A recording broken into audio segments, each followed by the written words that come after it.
Welcome to current affairs গুরু। আজকে আমরা যে টপিকটা নিয়ে আলোচনা করব সেটা খুবই আশ্চর্যজনক এবং বিস্ময়কর ঘটনা। তোমরা শোনার পর, ডিটেলসে জানার পর তোমরা এটাই মনে করতে পারো এটা একটা মিস্টেরিয়াস ইনসিডেন্ট ঘটনা। একটা রিপাবলিক কান্ট্রির ক্ষেত্রে এটা এক্সপেক্ট করা মানে কি সম্ভব না। এমনকি একটা প্রেসিডেন্টের সঙ্গে ঘটেছে এই ঘটনাটা। কি ঘটেছে অ্যাকচুয়ালি?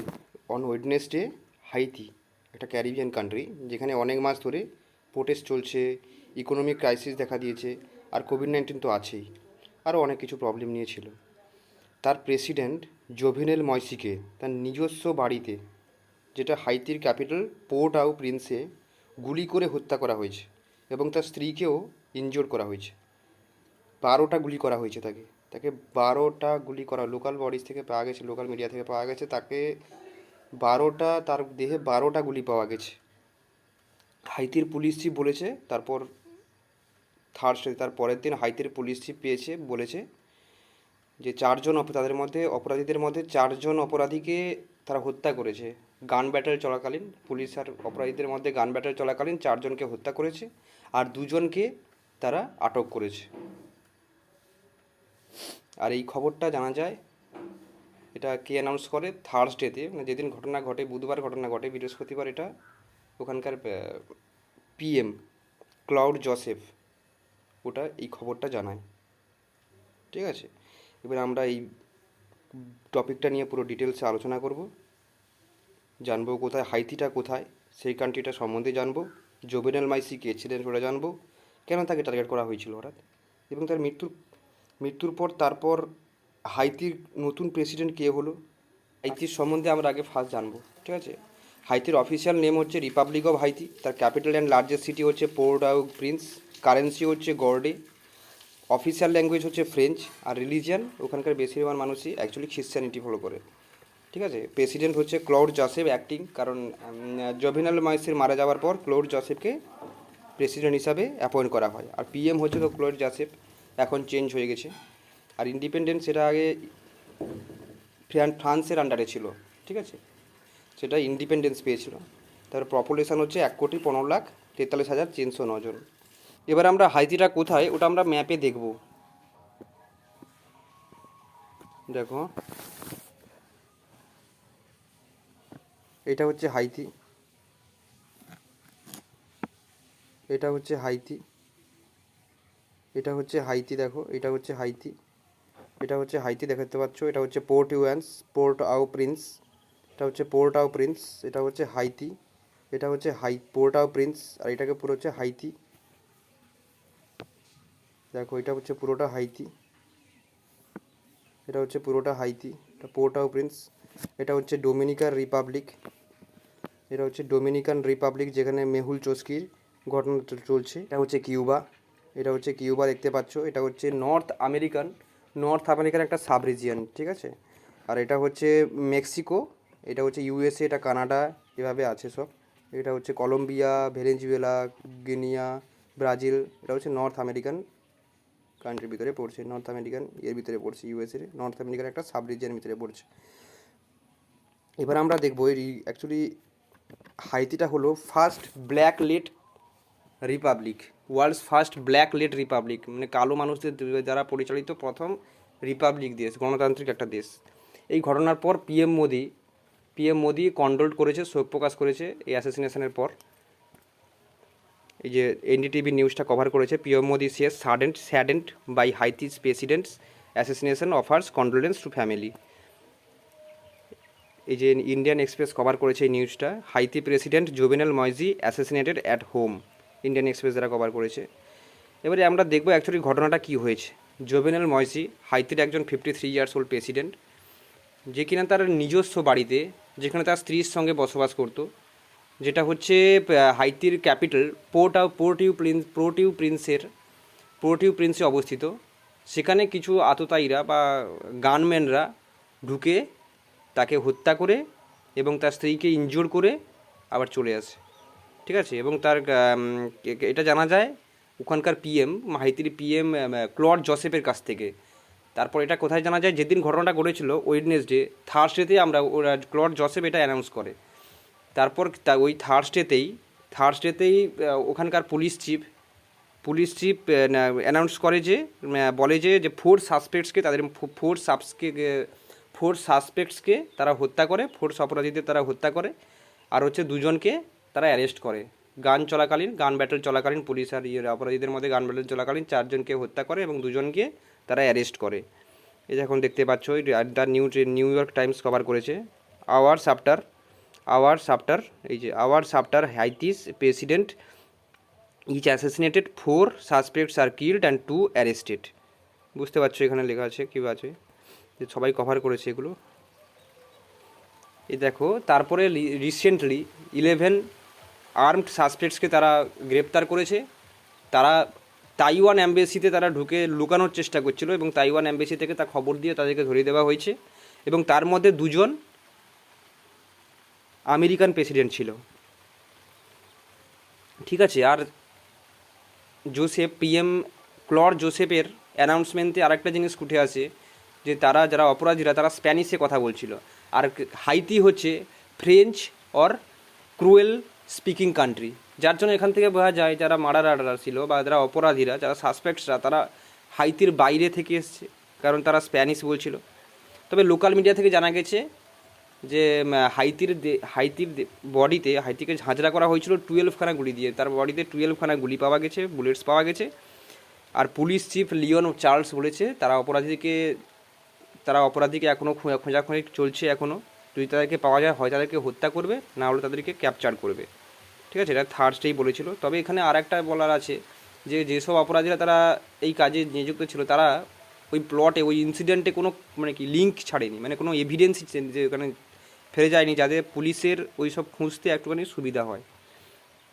তবে ওখানকার হাইতিয়ান পাবলিক কেন তারা পলিটিক্স তারা করে, পলিটিক্যাল লিডার্সরা কেন সবাই এখন শকটে আছে কিভাবে এমন একটা ঘটনা হয়ে গেল। এবার আমরা জানবো যে জভিনাল ময়সি অ্যাকচুয়ালি কে। জভিনাল ময়সিকে ব্যানানা ম্যান হিসাবেও অনেকে ডাকে, বা অনেকে he is also called banana man, কেন সে একজন ব্যানানা এক্সপোর্টার ছিল। সে প্রেসিডেন্ট হওয়ার আগে বা পলিটিক্যাল ক্যারিয়ারে ঢোকার আগে সে আগে অ্যাকচুয়ালি ব্যানানা এক্সপোর্টার ছিল, এই জন্য সে নিজেকে ব্যানানা ম্যান হিসাবেও ডাকতো। ঠিক আছে, পরিচিত ছিল। এবারে সে অ্যাকচুয়ালি পলিটিক্যাল ক্যারিয়ারে ঢুকেছিল 2016 প্রেসিডেন্সিয়াল ইলেকশন লড়ে, ঠিক আছে, পার্টিসিপেট করার পর। এবারে অ্যাকচুয়ালি হাইতিতে কী প্রবলেম এখন চলছে। হাইতি হচ্ছে আফটার স্লেভস, নেপোলিয়ান বোনাপার্টের কথা আমরা জানি। ওটা হাইতি ওর দাসত্বে ছিল, যেটা কিনা 1803 ছিল, যেটা রিভোল্ট এগেনস্ট নেপোলিয়ান। দেখো, after slaves successfully revolt against Napoleon Bonaparte's forces in 1803 বিদ্রোহ করে হাইতিয়ানরা নেপোলিয়ান বোনাপার্টসের থেকে মুক্ত হয়েছিল। তারপরে বিশাল দীর্ঘ পেনফুল একটা ফরেন ইন্টারভেনশন চলছিল, কুপস হয়েছিল, ডিক্টেটরশিপস হয়েছিল। ইন্টারভেনশনস বলতে ফরেন ইনভারটেনশন বলছে ফরেনরা যেমন ফ্রান্স এসে আবার সেখানে হস্তক্ষেপ করে, ফ্রান্সরা অধিকার করে, ফ্রান্সরা সেখানে কিছু রুলস করে, তারপরে কুপস হয়। ঠিক আছে, কুপস বলতে বুঝতে পারছো, মায়ানমারে কুপস হয়েছিল, যেরকম কুপস হয়। তারপরে ডিক্টেটরশিপ, একনায়কতন্ত্র চলে ওখানে। অ্যান্ড সেই জন্য এখানে কোনো ডেমোক্রেটিক যে গণতান্ত্রিক যে অধিকারটা, ওটা সেখানকার হাইতিয়ানরা বেশি উপভোগ করতে পারেনি। আবার 2010 একটা বিধ্বংসী একটা আর্থকুইক আছে, যার জন্য 3 লাখ পিপল সেখানে মারা যায়। এরকম কন্ডিশানে ময়সি যখন 2016 ইলেকশানে আসে, ময়সি যখন পার্টিসিপেট করে, ময়সি যখন প্রমিস করেছিল সে তার ইনস্টিটিউশনটাকে, দেশটাকে শক্তিশালী করবে আর কারাপশানটাকে ধ্বংস করে দেবে। তার জন্য সে 2006 ইলেকশানে ফার্স্ট রাউন্ডে সে জিতে যায়। কিন্তু কি ওর অ্যাডমিনিস্ট্রেশনে বা ওর অধীনে দেশটা আরও ইকোনমিক্যালি এবং পলিটিক্যাল ক্রাইসিসের ভোগে এবং ইকোনমিক্যালি খুব দুর্বল হয়ে পড়ে। এবারে আমরা দেখব কেন অ্যাকচুয়ালি ময়সিকে টার্গেট করা হয়েছিল। এর মোটিভটা বা এর উদ্দেশ্যটা এখনও আমাদের জানা নেই, এখনও ক্লিয়ার হয়নি। তবে কিছুদিন ধরে এখানে পলিটিক্যাল ক্রাইসিস চলছে, অনেক বছর ধরে এখানে পলিটিক্যাল ক্রাইসিস চলছে, যার মূলবিন্দু ছিল যার মূল কেন্দ্রে ছিল Jovenel Moise, the president of Haiti. কেন ছিল? অ্যাকচুয়ালি 2016 যে 2016 এই 2016 যে প্রেসিডেন্সিয়াল ইলেকশনটা হওয়ার কথা ছিল, এটা অ্যাকচুয়ালি 2016 হওয়ার কথা ছিল না, যে হয়েছিল অ্যাকচুয়ালি 2016 প্রেসিডেন্সিয়াল ইলেকশনটা অ্যাকচুয়ালি 2016 হওয়ার কথা ছিল না, সেটা হওয়ার কথা ছিল অ্যাকচুয়ালি 2015। দেন প্রেসিডেন্ট মাইকেল মার্টলি সে কী করে এটাকে পোস্টপোন করে দেয়, ঠিক আছে, পোস্টপোন করে দেয় কিছু অ্যামিড আনরেস্ট অ্যান্ড আদার ক্রাইসিসের দেখিয়ে, প্রবলেম দেখিয়ে। তারপরে কি করে 7 ফেব্রুয়ারি 2016 সে রিজাইন করে নেয়, স্টেপ ডাউন করে নেয়, মানে রিজাইন করে নেয়, সরে যায় ওই পদ থেকে, প্রেসিডেন্ট পদ থেকে খারিজ সরে যায়। আর কোনো মানে কি নতুন কোনো প্রেসিডেন্ট আর নিযুক্ত হয়নি। এবং নভেম্বর মাসে 2016 নভেম্বর মাসে আবার ভোটে জোভেনাল ময়সি জয়লাভ করে। কিন্তু 2016 ওই যে ভোটটা ইলেকশানটাকে অ্যালিগেশান লাগিয়েছে, ফ্রডের অ্যালিগেশান লাগিয়ে এটাকে বাতিল করে দেওয়া হয়, ঠিক আছে। এটা যার জন্য এবং প্রোটেস্ট শুরু হয়, যার জন্য জোভেনাল ময়সি 2016 প্রেসিডেন্ট হতে পারেনি। তারপর কি হয় 7 ফেব্রুয়ারি 2017 সে আবার প্রেসিডেন্ট হিসাবে এবারে নিযুক্ত হয়। এবারে অ্যাকর্ডিং টু হাইথিনিয়ান কনস্টিটিউশনের 134(1) আর্টিকেলে বলা আছে যে প্রতিটা প্রেসিডেন্টের টার্ম হচ্ছে 5 ইয়ার্সে। সো যেহেতু তার মতে মানে জোভেনাল ময়েসের মতে সে জয়েন করেছিল 7 ফেব্রুয়ারি 2017, তাহলে 5 ইয়ার্স হলে কত হয় 7 ফেব্রুয়ারি 2022, কিন্তু কনস্টিটিউশনাল ওয়াইজ সেখানে 7 ফেব্রুয়ারি 2016 দেন প্রাইম মিনিস্টার 2015 যে প্রাইম মিনিস্টার ছিল, প্রেসিডেন্ট ছিল মাইকেল মার্টলি, সে রিজাইন করেছে 7 ফেব্রুয়ারি 2016। মানে তোর কনস্টিটিউশন ওয়াইজ অ্যাকচুয়ালি তার টার্ম শেষ হচ্ছে 7 ফেব্রুয়ারি 2021।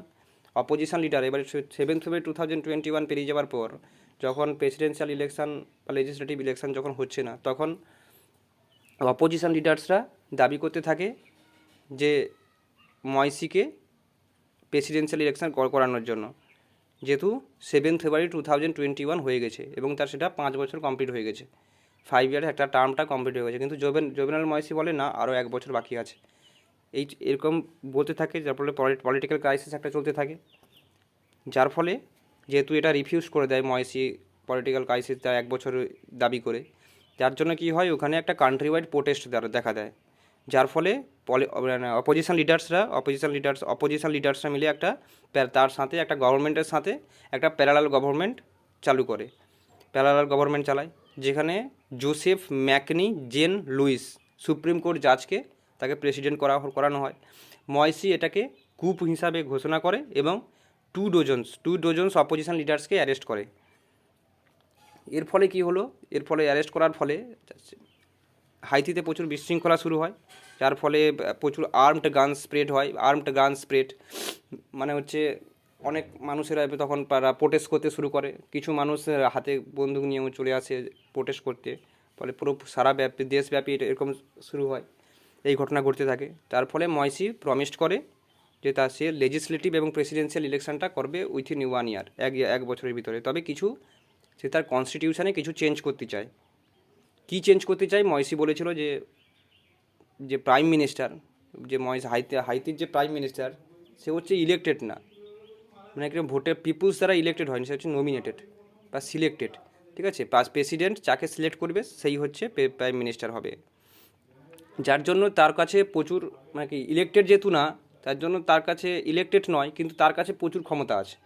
যখন প্রেসিডেন্ট চলে যাবে তখন তারপরে তো তার কাছে প্রচুর ক্ষমতা আছে, সেইটাকে সে কিছু কমাতে চাইছিল বা রিমুভ করতে চাইছিল। কিন্তু অপোজিশন লিডার্সরা দাবি করে যে সে অ্যাকচুয়ালি করতে চাইছে কি, সে তার টার্মটাকে সেকেন্ড টার্মের জন্য সে যাতে পরপর সেকেন্ড টার্মে আবার যাতে সে ইলেকশন লড়তে পারে, তার জন্য সে কনস্টিটিউশনকে বদলাতে চাইছে। এর জন্য অ্যাকচুয়ালি এটা বোঝার জন্য তোমাকে জানতে হবে হাইতির কনস্টিটিউশনে কী আছে। হাইতির কনস্টিটিউশন বলছে যদি একবার কেউ প্রেসিডেন্ট হয়ে যায় তার ফার্স্ট টার্মের পরে তারপর আবার সে লড়তে পারবে না, ইলেকশানে দাঁড়াতে পারবে না, ঠিক আছে। যার জন্য তাকে 5 ইয়ার্স গ্যাপ রাখতে হবে সেকেন্ড টার্মের জন্য, তার সেকেন্ড টার্মের জন্য 5 ইয়ার্স গ্যাপ রাখতে হবে। মানে 5 ইয়ার্স 7 ফেব্রুয়ারি 2016 জোভেনেল ময়সি প্রেসিডেন্ট হয়েছিল, মানে 7 ফেব্রুয়ারি 2021 কমপ্লিট হচ্ছে। তারপর 7 ফেব্রুয়ারি 2021 থেকে 7 ফেব্রুয়ারি 2026 পর্যন্ত সে আর পার্টিসিপেট করতে পারবে না প্রেসিডেন্ট ইলেকশানে, ঠিক আছে। কিন্তু সে 7 ফেব্রুয়ারি 2026 পর থেকে 7 ফেব্রুয়ারি 2031 পর্যন্ত সে কিন্তু পার্টিসিপেট করতে পারবে, মানে মাঝখানে একটা 5 ইয়ার্সের গ্যাপ থাকতে হবে। আর ম্যাক্সিমাম একটা প্রেসিডেন্ট দুটো টার্ম অবধি সে প্রেসিডেন্ট থাকতে পারে, মানে তারপর সে থাকতে পারে না, যেরকম আমেরিকাতে আছে, মানে ম্যাক্সিমাম 10 ইয়ার্স পর্যন্ত প্রেসিডেন্ট থাকতে পারে। তবে এটা কনজিকিউটিভ 10 ইয়ার্স না, তার মাঝখানে একটা 5 ইয়ার্সের গ্যাপ থাকতে হবে, ওকে। যার ফলে এখানে খুব প্রোটেস্ট শুরু হয় তো সেখানে এর ফলে তো পলিটিক্যাল ক্রাইসিস শুরু হয়, আর কোভিড-19 কেসটাও বাড়তে থাকে। ইকোনমিক্যালি যেহেতু প্রোটেস্ট চলে, তার ফলে ইকোনমিক্যালি হাইতি খুবই উইক হয়ে পড়তে থাকে। এবার আমরা জানবো হাইতিতে তার প্রেসিডেন্ট জোভেনেল ময়সি মারা যাবার পর তার নতুন চার্জ অ্যাকচুয়ালি কে নিয়েছে, নাকি হাইতির প্রেসিডেন্ট হিসাবে কাকে নিযুক্ত করা হয়েছে। এবারে অ্যাকর্ডিং টু হাইতেন কনস্টিটিউশন ওয়াইজ, যদি কনস্টিটিউশন অনুসারে হাইতেন কনস্টিটিউশনে এমন বলা আছে, যদি প্রেসিডেন্ট ভ্যাকেন্ট থাকে, প্রেসিডেন্ট সিটটা যদি ভ্যাকেন্ট থাকে, তাহলে তার জায়গায় সুপ্রিম কোর্টের প্রধান বিচারপতিকে প্রেসিডেন্ট হিসাবে অ্যালাউ করা হয়। কিন্তু যেহেতু কোভিড-19 জন্য সুপ্রিম কোর্টের প্রধান বিচারপতি রেনে স্যালভেস্ট্রা মারা যায়, তার জন্য ওই পজিশনটা খালি হয়, ফাঁকা থাকে, ভ্যাকেন্ট থাকে। সেই জন্য কী করা হয়, তারপরে কনস্টিটিউশনে এটাও বলা আছে যদি ফাঁকা থাকে, যদি এমতো অবস্থায় যদি প্রেসিডেন্সের সিটটাও ভ্যাকেন্ট, তার সাথে সুপ্রিম কোর্টের প্রধান বিচারপতির সিটটাও ভ্যাকেন্ট, তখন কি করা হবে, তখন করা হবে ন্যাশনাল অ্যাসেম্বলিতে যাকে সিলেক্ট করা হবে সেই হবে প্রেসিডেন্ট। যেহেতু জোভেনেল ময়সির বা যে প্রেসিডেন্ট ছিলেন, জোভেনেল ময়সির টার্মটা 7 ফেব্রুয়ারি 2021 শেষ হয়ে গেছে, তার জন্য এই ন্যাশনাল অ্যাসেম্বলি আর নেই, ন্যাশনাল অ্যাসেম্বলি আর ফর্ম হয়নি। তার জন্য আর কে প্রেসিডেন্ট হবে ন্যাশনাল অ্যাসেম্বলি থেকে সিলেক্ট করা সম্ভব নয়, যেহেতু ন্যাশনাল অ্যাসেম্বলি নেই আর হাইতিতে। যার জন্য প্রাইম মিনিস্টার ক্লাউড জোসেফকে প্রেসিডেন্ট হিসাবে ইন্টারিম প্রেসিডেন্ট হিসাবে, অন্তর্বর্তী প্রেসিডেন্ট হিসাবে নিযুক্ত করা হয়। তবে এখানেও একটা প্রবলেম আছে, জোভেনেল ময়সি মনডেতে, মানে যেহেতু ওয়েডনেসডে ঘটনা ঘটেছে, তার মনডেতে সোমবারে তারা একটা অ্যানাউন্সমেন্ট করে গিয়েছিল, বিগ অ্যানাউন্সমেন্ট, যে সে মিস্টার জোসেফকে, যে এখন যে পিএম ছিল, আগে যে পিএম ছিল ক্লাউড জোসেফকে চেঞ্জ করে অ্যারিয়েল হেনরি, একটা নিউরো সার্জেন, যে কিনা অপোজিশন লিডারের খুব টাইসে আছে, অপোজিশন লিডারের সঙ্গে খুব মানে ভালো সম্পর্ক, তাকে পিএম হিসাবে নিযুক্ত করা হবে। তাই জন্য থার্সডেতে মিস্টার প্রাইম মিনিস্টার হিসাবে নিযুক্ত করা হয়েছে। মিস্টার জোসেফ প্রেসিডেন্ট হওয়ার পর সে তার হাতে সব কন্ট্রোল পাওয়ার নিয়ে নেয় এবং সে স্টেট এমার্জেন্সি ডিক্লেয়ার করে, এমনকি মিলিটারির উপরে পুরো সিকিউরিটির দায়িত্বটা দিয়ে দেয়, এবং মিডিয়াকে খুব রেস্ট্রিকশান দেয় যে ইনসিডেন্টটাকে বেশি কভার না করতে।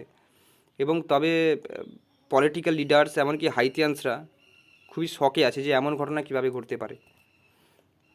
এবং হাইতি যে ঘটনাটা ঘটে তার তার পরের দিন যে ঘটনাটা অ্যানাউন্স হয় থার্সডেতে, তার পরের দিনই অ্যাকচুয়ালি দুদিন বাদে, তার পরের দিনই অ্যাকচুয়ালি ইউএস ঘোষণা করেছিল যে তারা একটা এফবিআই টিম পাঠাবে সেখানে ইনভেস্টিগেট করার জন্য।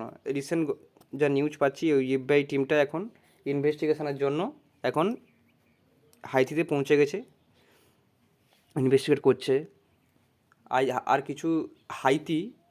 কিছু জুলাই 8, 2021 তারা ইউএস অ্যান্ড ইউনাইটেড স্টেটস এবং United States of America and United নেশনসকে ট্রুপসের জন্য, যেহেতু ইনস্ট্যাবিলিটি গ্রো করেছে, প্রোটেস্ট হচ্ছে, ইনস্ট্যাবিলিটি গ্রো করেছে, এই স্ট্যাবিলিটি আনার জন্য, তার দেশের স্ট্যাবিলিটি আনার জন্য ইউএস এবং ইউএনকে তারা রিকোয়েস্ট করেছে। হচ্ছে অ্যাকচুয়ালি টোটাল হাইতির প্রেসিডেন্টস অ্যাসোসিয়েশনসের কেসটা, টপিকটা এইটাই ছিল। তবে আমরা যেহেতু হাইতি যেটা একটা ক্যারিবিয়ান কান্ট্রি, এটা যখন পড়ছি, তবে কিছু ইম্পর্টেন্ট জিনিস যেগুলো আমাদের জেনে রাখা উচিত সেগুলো আমরা জেনে নেব, ঠিক আছে। যেমন হচ্ছে উইন্ডওয়ার প্যাসেজ, ওটা আমরা জানি, আমরা বলে এসেছি কোনটা Windward Passage. State of West Indies, যেটা হচ্ছে নর্থ আটলান্টিক ওশিয়ান আর হচ্ছে ক্যারিবিয়ান ওশিয়ানকে জয়েন করছে, যেটা হাইতির পুরো পাশেই আছে, হাইতি আর কিউবার মাঝখানে।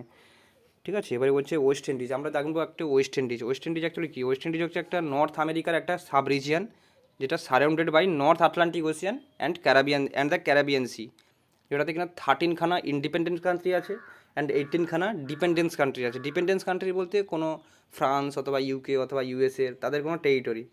ঠিক আছে, আর কিছু কিছু কান্ট্রি আছে যেগুলো কিনা মেজর আর্কিপেলক্সে তাদেরকে সেখানে আছে, মেজর আর্কিপেলক্সে তাদের সেখানেও কিছু কিছু কান্ট্রি আছে। যেমন হচ্ছে মেজর আর্কিপ্যালাক্স বলছে দ্বীপপুঞ্জ, মেজর আর্কিপ্যালাক্স বলতে গ্রেটার অ্যান্টেলিস, লেসার অ্যান্টেলিস অ্যান্ড লিউক্যানিয়ান আর্কিপ্যালাগো। এই যে এটাই হচ্ছে লেজার অ্যান্টেলিক্স, এখানে ছবিটা দেখতে পাচ্ছ লেজার অ্যান্টেলিক্স আছে, গ্রেটার অ্যান্টেলিক্স আছে, লেনিয়ান অ্যান্টেলিক্স আছে। ঠিক আছে, এবারে আমরা দেখব এই যে কান্ট্রিজ যে 13 ইন্ডিপেন্ডেন্স কান্ট্রিজ আছে, ওদের মধ্যে ওই ইন্ডিপেন্ডেন্স কান্ট্রিটা অ্যাকচুয়ালি কী কী আছে। Antigua, Barbuda, Bahamas, Barbados, Cuba, Dominican Republic যেখানে মেহুল চস্কির কেসটা চলছে, Grenada, Haiti, Jamaica, Saint Kitts, Nevis, Saint Lucia, Saint Vincent the Grenadines, Trinidad and Tobago. আর হচ্ছে 18 ডিপেন্ডেন্স কান্ট্রিজ আছে যেগুলো, যেমন হচ্ছে অ্যাঙ্গোলিলা ইউকে, আরুবা নেদারল্যান্ডসের টেরিটরিজ, বোনারে নেদারল্যান্ডসের territories, British Virgin Islands UK territories, Cayman Islands এটা ইউকে টেরিটরিজ, কিউরাকাও এটা হচ্ছে নেদারল্যান্ডসের টেরিটরিজ, গুডালোপ এটা হচ্ছে ফ্রেঞ্চ ফিফথ রিপাবলিক, এটা হচ্ছে মার্টিনিকিউ ফ্রেঞ্চ ফিফথ রিপাবলিক, মন্ট সেরাটেট এটা হচ্ছে ইউকে। এটা হচ্ছে ডিপেন্ডেন্স কান্ট্রিগুলো তেমন ইম্পর্টেন্ট না, তবে তুমি মনে রাখতে পারো কারণ এক্সামে দিতেও পারে। অ্যাকচুয়ালি তাহলে বুঝতে পারলে অ্যাকচুয়ালি ওয়েস্ট ইন্ডিজ আমরা যেভাবে জানি যে ওয়েস্ট ইন্ডিজ একটা দেশ হিসাবে আমরা জানতাম, অনেকে জানতো, অনেকে এখনও জানে না যে ওয়েস্ট ইন্ডিজ অ্যাকচুয়ালি দেশ না। ঠিক আছে, West Indies actually 13 independence countries, অনেকগুলো কান্ট্রিকে নিয়ে অ্যাকচুয়ালি সেটা একটা কান্ট্রিদের সমষ্টিকে একসঙ্গে বলা হচ্ছে অ্যাকচুয়ালি ওয়েস্ট ইন্ডিজ, যেখানে 13 ইন্ডিপেন্ডেন্স কান্ট্রিজ আছে এবং 18 ডিপেন্ডেন্স কান্ট্রিজ আছে। এই যে আমরা শুনি না ওয়েস্ট ইন্ডিজ ক্রিকেট টিমে জেসন হোল্ডার্স, এটা হচ্ছে একজন বারবাডিয়ান, যেটা ক্যারিবিয়ান কান্ট্রির মধ্যে পড়ছে, বারবাডোস। এই যে বারবাডোস আছে ওখান থেকে অ্যাকচুয়ালি বিলং করে। এমরন হেটমেয়ার সেটা হচ্ছে গুয়েনেসি যেটা আছে সেখান থেকে সে বিলং করে, এটা হচ্ছে গুয়েনেসিয়ানসে একজন। আর ক্রিস গেল হচ্ছে একজন জামাইকান, ড্যারেন ব্রাভো হচ্ছে ত্রিনিদাদিয়ান। ঠিক আছে, এবার আমরা জানবো যে কেন অ্যাকচুয়ালি ক্যারিবিয়ান কান্ট্রিকে অ্যাকচুয়ালি ওয়েস্ট ইন্ডিজ বলা হয়। ঠিক আছে, এটা অ্যাকচুয়ালি কলম্বাসের অ্যাকচুয়ালি ভুল। অ্যাকচুয়ালি কলম্বাস বেরিয়েছিল ইন্ডিজ অথবা এশিয়াকে খুঁজতে, কিন্তু সে পৌঁছে যায় সেখানে কোথায় না, ওই ক্যারিবিয়ান কান্ট্রিজগুলোতে পড়ে যায়, ওই দ্বীপপুঞ্জে পৌঁছে যায়, যার জন্য সেভাবে হয়তো ওটাই হচ্ছে ইন্ডিজ বা এশিয়া, সেই জন্য সেটাকে ইন্ডিজ হিসাবে দাম দিয়ে দেওয়া হয়। যেহেতু সেটা ওয়েস্টে অবস্থিত সেই জন্য তাকে বলা হয় ওয়েস্ট ইন্ডিজ, যেহেতু এটা ওয়েস্টার্ন কান্ট্রি সেই জন্য ওয়েস্টে অবস্থিত সেই জন্য তাকে বলা হয় ওয়েস্ট ইন্ডিজ। ঠিক আছে, এটা অ্যাকচুয়ালি কলম্বাসের মিস্টেক। আশা করি তোমরা সবাই ভালোভাবে বুঝতে পেরেছো এই টপিকটা। যদি ভালো লেগে থাকে তাহলে লাইক করো এবং শেয়ার করো এবং অবশ্যই সাবস্ক্রাইব করে রেখো ডেলি কারেন্ট অ্যাফেয়ার্সের জন্য। Thank you for watching.